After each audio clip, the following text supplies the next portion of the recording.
That is so weird. Why did Solo Leveling Season 1 get in the Anime of the Year when it wasn't even that good? And then Solo Leveling Season 2, which is actually good, doesn't end up in Anime of the Year. What is this timeline that we are in right now? What are the judges? Oh my god, I can't understand it. We gotta stop this. Like Crunchyroll, I know that you're going based on like who nominates what, but you gotta step in every now and then and do like a little bit of work and say, okay, Jinshi's not a supporting character. What? What? What? Lazarus? No. No. No, no, no, no.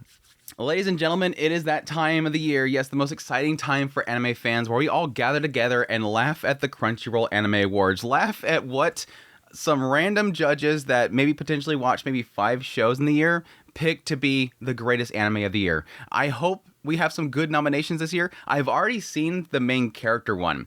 Spoiler, I've already seen the main character one, and I laughed out loud. So I'm guessing this is going to be another fun little adventure, kind of going through this and reacting to the entire nominations. As per usual, I have no beef against the actual judges. I used to be a judge. I know that it's a struggling process, trying to get your voice out there amongst, again, people that admit that they've not watched any shows in the year. I know how difficult it is to be a judge, and unfortunately, they kicked me out of the judges. I don't really care. It allows me to actually react to this stuff now and criticize it, but let's just jump right into it. I'm excited to see what we have this year. Let's kick things off with the Japanese voice. I'm sorry, I don't know the English voices, so we're going to completely skip that whole thing there. But Japanese voices, there's one that I want to look for, and I knew it wasn't going to be there. I was looking for Marina. I wanted Marina from Takabi's Original Sin. I expected Aoyuki. This is kind of a given this would be here. Very surprised to see Chiaki Kabayashi. That's actually a very interesting choice there. My choice, I would go with Aoyuki. That's pretty much an easy go for me. I go Aoyuki. Best indies, nothing really like super stand out here. I kind of expected Kawaii Kawaii because that was also kind of in the anime trendings and whatnot. It technically went very viral. It's kind of like the ED for Kaguya-sama Love is War. Like everybody was doing like spoofs of it and everything. So that's expected as well. Solo Leveling 2, that was a good one. I'm kind of positive on that. Again, I'm not like massive like negative on at least season 2 of Solo Leveling. So if you're expecting that here, I'm going to be decently positive on it. I'm at least not going to bash it like I did last year because Season 2 is actually decent compared to Season 1. Best opening sequence, Gachiyakuta. That's a really good one. I would definitely go with Mirage for Call of Night Season 2. Super good. Revo, good one. Watch Me was a good one as well. These are all actually really good. My pick here, though, is easily Re-Reckoner. It's such an incredible song. It's like a culmination of like so many talented people. Like you have Swana Hiroyuki's doing the actual music composing for it, and he does an incredible job as always. You have Lisa's doing the main vocals for it, and she has just so much energy in her voice that just does such a great job of like accenting the music of Swana Hiroyuki. And then you have Felix is in the background. Like it's such a great little culmination of things. It's odd that they only put featuring Felix of Stray Kids in here, but it's just a weird Japanese titling thing. Like that's literally on most listings. It's Rewicker featuring Felix of Stray Kids. Like, why won't we put like the other people that worked on this? But whatever. Anyways, yeah, that would be my pick right there. Best score. Chainsaw Man's really good music. Dandadan, really good as well. So we're doing films in here as well. That's interesting. Gachiyakuta, yeah, I guess. Apothecary Diaries is incredible as well. I would probably go Solo Leveling again. I love Swana Hiroyuki's music, and it's just always epic every time it goes off and something crazy happens. Best anime songs, this is the stupid category. It was stupid last year. It's stupid again. Please take this category out. This category is like literally of the EDs and the OPs, which one's the best? Stop. I think it's just sort of an excuse to be able to get things that are outside of OPs and EDs, but it ends up just being a list of a bunch of OPs and EDs, like Reawakener. Stop. Stop, Crunchyroll. Moving on. Must protect at all costs character. They make this category just for Anya. The moment that Anya's not going to be in a year, they'll stop making this category. Mark my words. The moment they don't have Anya in a year, they'll get rid of this category. They're like, oh, we gotta have a category for Anya. Midoriya, really? It was cute like back when the series first started, but are we still doing this? Are we still doing this? Maguri, yeah, she needs to be protected. Mao, sort of. I felt a bit of that this year. Takapi, really? Takapi, yeah, he's super, super innocent and super pure, but I don't know if I really want to fit this here. Suika, dude. Girl stepped up. She don't need protecting. Suika doesn't need protecting, y'all. She doesn't need to be in this category. Girl stepped up. Come on. Girl stepped up. Come on. Anyways, I don't know. I would probably give it to Waguri. I'd probably give it to Wagori. She's way too. She's just a little foofball. Let's see here. Best supporting character. Okay, here we go. Let's see if this starts to trigger me. This is where we start to get Andrew angry. Best supporting character. Jinchi? We got to stop this. Like Crunchyroll, I know that you're going based on like who nominates what, but you got to step in every now and then and do like a little bit of work and say, okay, Jinshi's not a supporting character. He's a main character. Like I said, I'm not even joking. Like half of the second season is Jinshi's perspective. It's when his story starts to develop. He is the focal point of the story. Mao Mao takes a back seat. She's captured. Jinshi's the main character. Why is he in this list? Bakugo. That's a tough one, but I would argue that one as well. I don't know. That's a tough one. Lolin, this needs to win, by the way.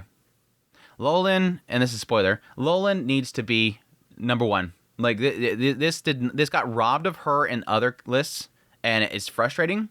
But she needs to win this. Like I know it's going to end up going to probably Bakugo. Like there's going to be like this massive like shonen fandom that's going to probably vote for Bakugo, but this needs to be Lolin. Like this is like one of the best characters of last year. Like legit, hands down. Best main character. Midoriya, Mao Mao, Momo, Okuron, Rudo, Sung Jinwoo. Like, I would give it to, like, Rudo. Definitely Mao Mao. This is obviously my favorite here is Mao Mao. That's hands down. It makes sense why people would want Midoriya, you know, obviously with the final season and everything like that. But, like, Sung Jinwoo? That's your idea of a best main. Okay, if you put aside like writing and you just go like main character aura with awesome powers and he kicks butt, yeah, you can say it's Sung Jinwoo. He kicked total ass in this recent season. I love seeing him just be a badass. But like character and whatnot, it's just like legit. He cries over his mom, and that's his development. And now he's become Batman, and he's going around being Batman. He's literally like the embodiment of like an anime version of like Dominic from, you know, Vin Diesel, Dominic. Family. Like all he cares about is protecting family. He's just not a very interesting character. Rudo at least had some really good developments in that season. Okuron and Momo, I struggle with because, again, I had some issues with season 2. I felt like their chemistry was kind of dry. Might easily go to Mao Mao. Like, if you ask me what I think should win, it's Marina. Marina of Takepi's Original Sin. Like, she was an absolutely incredible character. So complex. Like, just an absolutely complex character that I just ate up. Badini, I guess, but yeah, Badini was actually considered as a main character because he's the main focal point of like 5 or 6 episodes of the series. There's a lot that I would pick over these characters. Mama would probably be the best out of all of them, but unfortunately, I just don't see them watching Orb. I don't see them watching Takepi's Original Sin. I don't see them watching all these other shows that have incredible characters. They just watch the shonens. This goes back to my long-time argument about these Crunchyroll Anime Awards, is they got so many of these mainstream journalist companies and, you know, IGNs and whatnot that, unfortunately for them, they write about what gets clicks. They have to get people to read their magazines and their publications, and you can't get that by covering Takepi's Original Sin. You can't get that by covering Apocalypse Hotel. You have to cover shonens. So they cover shonens. They cover whatever's at the very top of the list of Mao.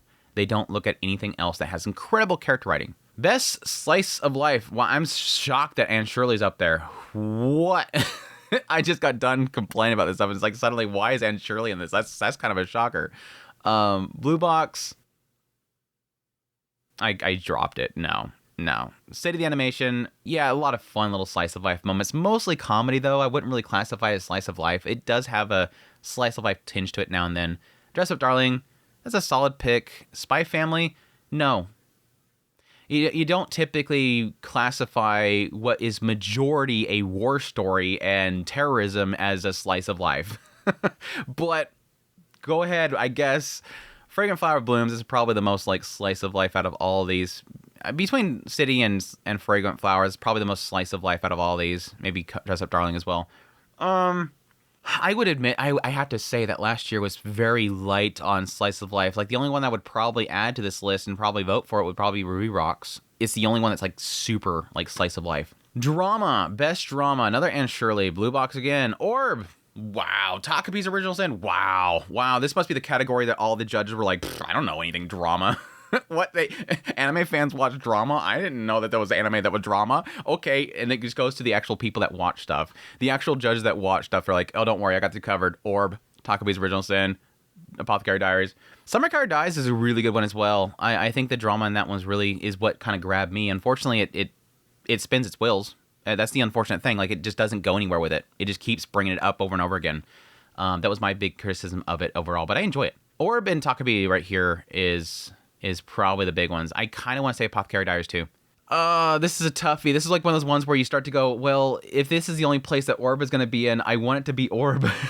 I want to pick Orb because and Takabe is Original Sin too as well, but I give it Takabe. Like, Takabe is legit my anime of the year, and this is probably the only place besides maybe a sci-fi category that would be in. I'd probably say Takabe's Original Sin. Yeah. This is a good list, though. This is probably the one that I'm most positive about out of everything. I think the only other ones I would say is missing here is Medalist. I want to say Kowloon, but Kowloon's more mystery. Yeah, other than Medalist being missing, it's a good list. It's a good list. Best Isekai anime. I forgot they added this category. I'm going to be annoyed, aren't I? If ReZero is not in this list, the fact that I haven't seen ReZero yet, it kind of concerned me, but it's technically R. it's alphabetical so far. Okay. Campfire cooking. It's fun. It's okay. I didn't finish Twisted Wonderland. I watched like a few minutes of it, so I have no opinion on this. Bureaucrat to Villainous, really funny show. I did enjoy it. Konosuba, great as always. ReZero, there it is, amazing. And Zenshu, not my thing. It was okay, but it wasn't great. ReZero's easy win. ReZero is just an absolute easy win. I'm kind of wondering if Konosuba might steal it, because I know there's like a broader fan base for Konosuba, and they might just vote for this, not wanting to vote for ReZero. But if Zenshu wins this, I'm going to throw something. I'm sorry. I'm going to throw something if Zenshu wins this. Moving on. Anything missing here? No, I think this is pretty much covers all of them. It's like the first year they add Isekai, and it's not really a plethora of Isekais to really kind of fight with. So, best action show. This, I'm not going to look at the list yet. I want it to be To Be Hero X. I don't see To Be Hero X being chosen as nomination. Solo Leveling 2. I have no problems with Solo Leveling Season 2 winning this because it was so freaking fun, dude. I argue that with the first season, honestly, but the first season is so boring. There's not much story or substance to really chew on outside of combat sequences. This season, there was something to at least chew on. It was a good season for it. And of course, it's there. And of course, To Be Hero X is not. If I had to choose, I would probably say To Be Hero X. To Be Hero X was such a freaking amazing show. Great characters, great mechanics, world building with the action stuff. Solo Leveling Season 2, I'd probably vote here. I have unfortunately not watched One Piece, so I can't vote there. I would easily give it to Solo Leveling. Dandadan, I don't see at all. I think Dandadan might compete. Gachiakuta might compete a little bit. Kaiju number 8, unfortunately, is not. But I see this going to Solo Leveling Season 2. Easy. Best comedy. I'm happy to see City getting attention. It seemed like when that was airing, nobody knew it was even airing. Nobody was talking about it. It was just very unfortunate. It's not to the level of Nichijou, but I really did enjoy it. Dandadan Season 2, it wasn't as funny, unfortunately. And it was a lot to do with the fact that the characters were split up for so long, and their chemistry together is what really makes the comedy work for me. So it wasn't as funny for me the second time around. Dress Up Darling Season 2, it has some funny points in it. Not hilarious for me.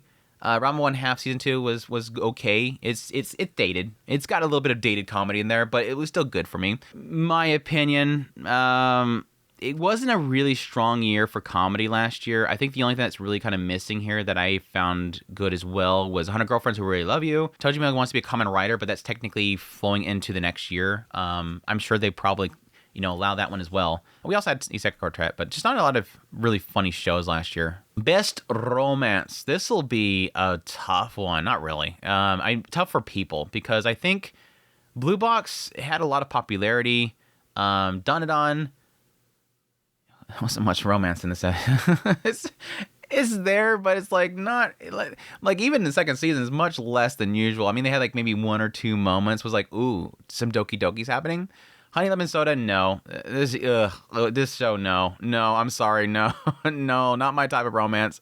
Dress Up Darling, very one-sided. It's unrequited love like crazy right now, and it's kind of getting a little bit frustrating.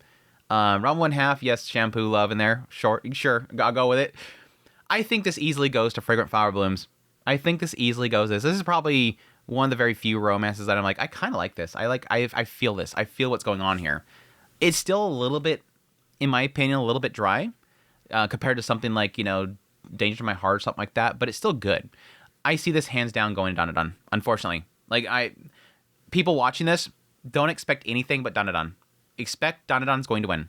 Even though it's not like a romance, it's going to win. It will win. Dress Up Darling might. But you're going to have the major fandom, the majority fandom is going to be clicking through this, doing soul leveling. They're going to see Dandadan, they're going to click it. They don't know any of the other shows. Next, we have Best Background Art. Dude, City the Animation has some incredible background art. 100% agree with this one. Gachiakta has some great backdrops as well, especially the cities and whatnot. But there's a lot of areas that aren't. Kowloon, I'm surprised to see that there. Wow. Whoever picked that in the judges, I'm surprised. That has some really good backdrops as well. Very rundown city. It's kind of left behind area. Like you have the rest of the world itself is advancing, and this area is kind of left to the old days, and that's what a lot of the story is about, nostalgia in the old days. Apothecary Diaries always has incredible background art. Summer Hakar Diet as well. These are all really good picks in my opinion. Very, very good picks. I mean, Apocalypse Hotel, maybe Hanaka-kun. Those are probably some other ones that they didn't get in here. I also really like Call the Night. It's got some really good background as well. Ruby Rocks has some great backgrounds. There's a lot of good choices this year, honestly. I would probably give it to, of these, I kind of want to do City because there's so much stuff in the backgrounds of these. Like, there's so much detail in the backgrounds. Best Director, which is going to basically be the best show. What? What? Takabi, easy. There's no surprise here. Takabi's Original Sin.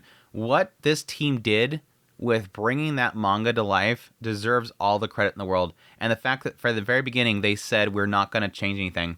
We're not going to censor anything. We're not going to tone things down for people. We're going to tell it as it is. We're going to respect the source material.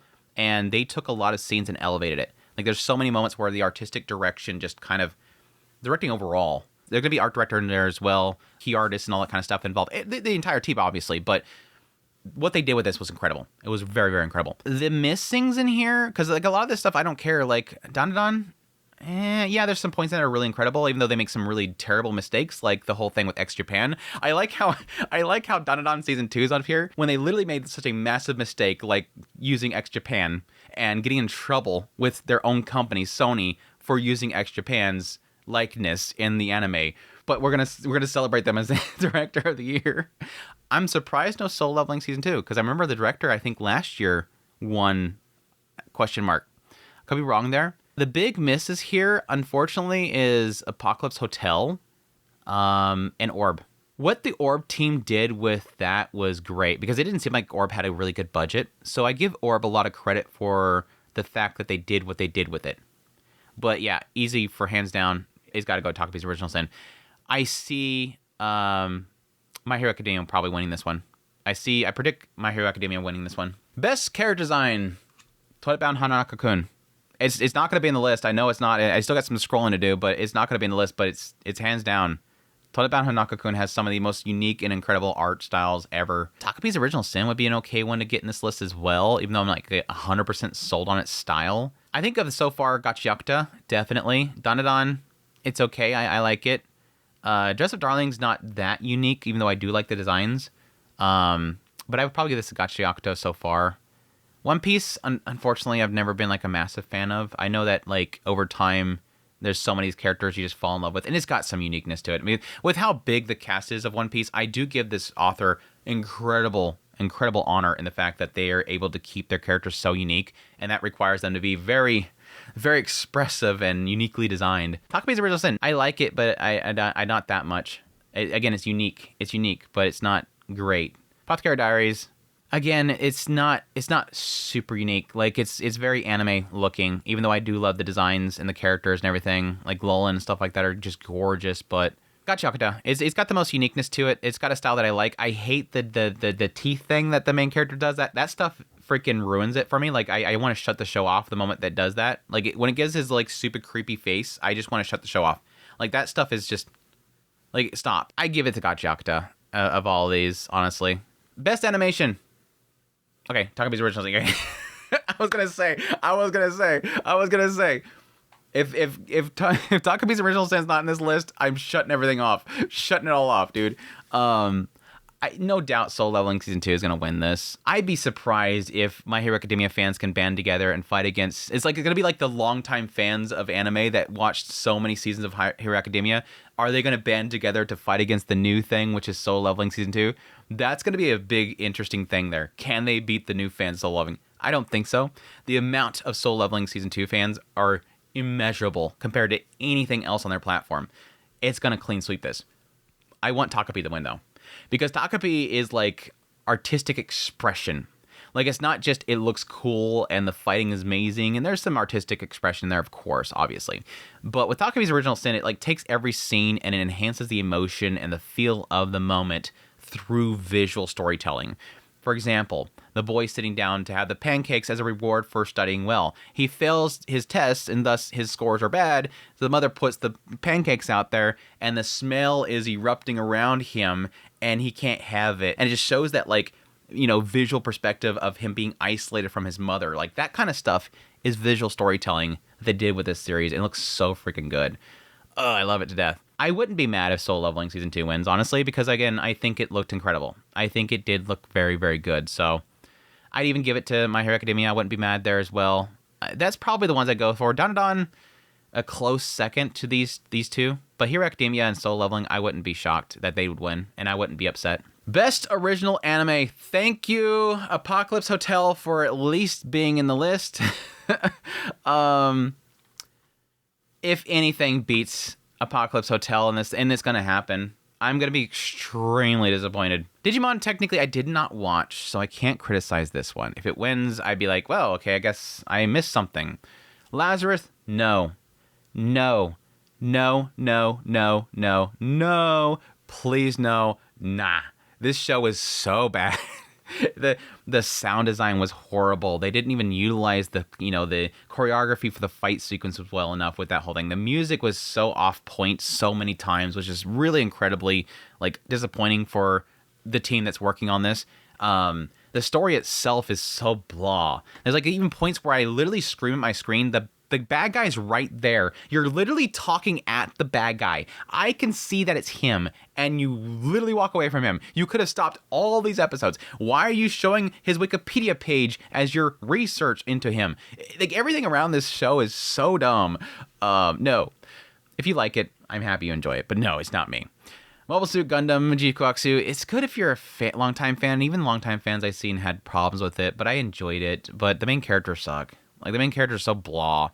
So I would not pick this one. Moonrise, my gosh, I cannot believe somebody actually watched this besides me. It's got a good second half, but it's not worth the watch. It's not that great. It's a good popcorn series if you want to watch with some friends. Very easily, enjoyable with a group of people, even if they're not massive anime fans. Zenshu, no. I enjoyed it a little bit, but Apocalypse Hotel was incredible, though. Like, this is literally up there as one of my anime of the year, and it deserves all the love it can get. It's a really good show. Every episode kind of feels a lot different than the previous episode.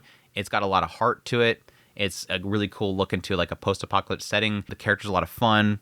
It's just a really good creative show. I really enjoyed it. And plus the animation and everything is really up there. Best new series. Wow, Clevitas. Really? Gachiakuta. Did Sakamoto Days start last year? God dang, I forgot. It's like I just left my brain the moment it ended.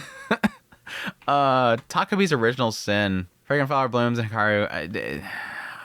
It's a very weird category. I give this obviously Takabe's Original Sin. I would have liked to see maybe Orb in here. Just give some love to Orb. It looks like overall Orb's just slept on this year. Best continuing series. For me, it's going to probably upset some people. I'd probably say Soul Leveling Season 2. I still like Dandadan, but this season was very much so lacking in my opinion. I still love a lot of parts in it, especially like the ex-Japan scene was freaking phenomenal, but I'm hoping Season 3 grabs me again because Season 2 lost me a bit. And it sucks because I love Season 1. Like, Season 1 was in my anime of the year that year. But no doubt Soul Leveling is going to win. It's going to win hands down. Film of the year. I can only say Rize arc because I only watched Rize arc. I should have watched 100 meters, honestly. I think what would win is probably going to be Infinity Castle. I'm not really against anything else just because I haven't really seen much of any of here. Unless it's streaming, I can't usually typically watch it. This just by chance because Sony was doing the release of it. It actually showed up near me. Typically, it takes like an 8-hour drive for me to see any movies, unless it's streamed, which, my bad. My bad. I didn't really hear much positive around 100 meters. I've seen a lot of people that were like, oh my gosh, this looks incredible, what they did here and whatnot, but I didn't see much positivity around the story itself from people that I trust. So I think there was a lot of hype around it, but it wasn't really to the levels that I think it should be. Anime of the year, drumroll. Okay, at least Takapi's Original Sin is in the list. Dandadan Season 2, Gachiakuta, My Hero Academia Final Season, Takapi's Original Sin, Apothecary Diaries, Summer Hikaru Dai. Okay, I'm thinking. There's obviously a lot missing here that I love, and that's expected. I think the thing that will probably upset a lot of people is there is a lack of Umamusume, and I know with anime trending that was very heavily pushed there. But again, this goes back to what I think sort of people miss with a lot of things like that is that has a massive fandom that kind of pushed to anime trending, which is warranted, by the way. It's a really good show, but I don't think that will hit mainstream because the mainstream doesn't really know Umamusume. Though I am shocked because I think based on some of the judges, I think that were in this one, they did like Umamusume, but maybe they didn't have enough push to get it on there. It's got pretty much everything on here that I would expect. The only big misses for me personally, and again, this is not a shock. I don't expect my favorites to end up in this list. Apocalypse Hotel not being on there is a big oof. Again, I'd expect that not really many of the judges even watched it. Medalist not being on there sucks. I absolutely love Medalist. Taliban Hanaka-kun, barely anybody watches that. I love it to death, and it was an incredible season, but again, not a shocker. Call of Night would have been nice to be on there as well, but I think after season 1, that kind of just went to the wayside. Nobody checks it out. Orb, I think, is the biggest shock overall, even putting aside my own likes, because I've seen so much hype for it with some of the judges. And I'm guessing they just didn't have enough push, or maybe it wasn't allowed because I think it was in the previous year. I don't see that being the case because it's fall to fall. Like, this is supposed to be fall to fall, I believe, this time, in order to get everything kind of situated to a year's release.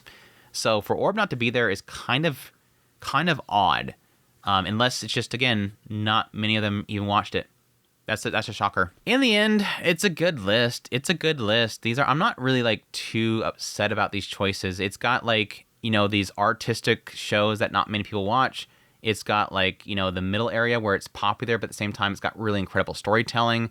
You got things that are, building up in hype and fandom, like Hikaru Died. Technically, it's sort of like an oddball as well. And then you have the main shonens. Wait.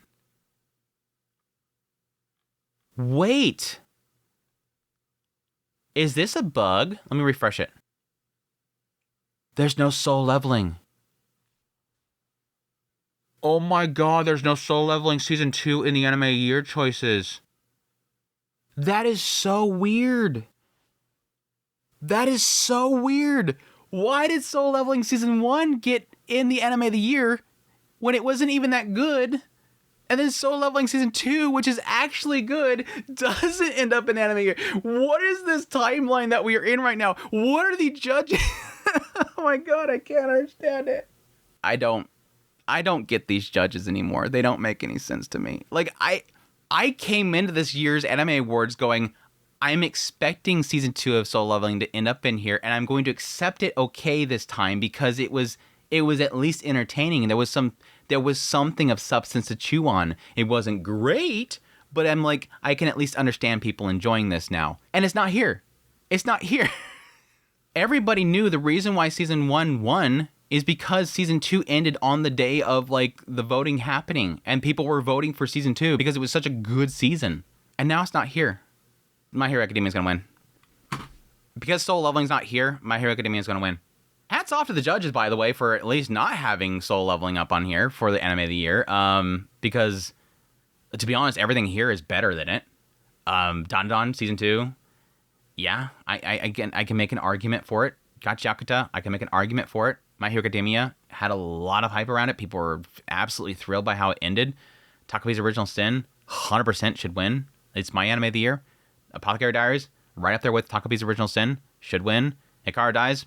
I can make arguments for it. That's a surprise ending. Like, I have like the biggest like betrayal moment at the very end of this Anime Awards. I'm actually shocked that the judges picked what they picked. Wow, it's so crazy that I didn't realize till the very end that Solo Leveling wasn't in the list. That's so crazy. Anyways, I think that's it. That's my thoughts there. In the end, I'm very surprised. Maybe it's because it's been so long since Solo Leveling that they maybe just cooled down on it, but it does look like my prediction was correct, that a lot of the hype seems to be building up around My Hero Academia. Seems like the judges really do enjoy that series, but I think it's going to be a pretty clean sweep with My Hero Academia, Dandadan, and Soul Leveling, of course. Anything that's Soul Leveling, I think, is still going to end up winning with the actual votes by the populace. I think the thing that really kind of keep in mind with this year's awards is that what we've seen last year was that the judges have little to no weight. I looked in the actual rules, and it does look like they put a lot of emphasis on the fact that how the voting system works is that the judges will put together the nominations, and then in phase 2, the populace and the judges will vote. And what that sort of leads me to believe is that, you know, similar to what we found out last year. There was no round 2? There was no round 2. No, they just collated your submitted. Oh, that's terrible. Wait, what? The judges don't have a weight.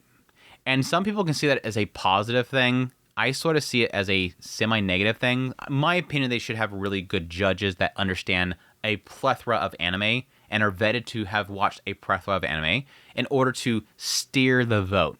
Not to take control of the vote, but to steer the vote.